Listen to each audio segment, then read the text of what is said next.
எத்தனை டைம் வருது நீங்கள் இது? ஃபர்ஸ்ட் டைம் இது. ஆ, இந்த ஜோடு தூக்க முடியாது. தூக்க முடியாமல் இருந்ததா? ஆமாம். ஆ, உட்காந்தா ஒரு ஆள் தூக்கிட்டு விடணும். எங்க தூக்குங்க.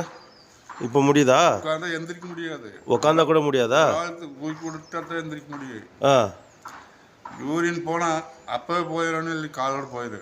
ஆ, பயங்கரமான வலி. ஆ, இப்போ நல்லா இருக்கா? 2500 ஒரு ஊசி போட்டு இந்த மாதிரி இல்லைங்க. நல்லா ஆகல. ஆ, பஸ்ஸில் உட்காந்தா, சீட்டில் உட்காந்தா, இந்த சேரில் உட்காந்தா தூக்கி விடணும் எந்திரிக்கிறது. இப்போ கீழே உக்கார முடியுதா? இப்போ எந்திரிச்சுனா இல்லைங்க, நானாக தானே எந்திரிச்சேன். நீங்களே எழுந்துச்சிங்களா? கீழே தானே உட்காந்துருந்தேன். சரி, உக்காந்து எழுந்து காமிங்க. அழாதீங்க, கண்ணை தொடச்சிங்க. உக்காருங்க, போயிட்டு உக்காந்து எழுந்து காமிங்க. அங்கே அங்கே அங்கே பாயில் உக்காருங்க.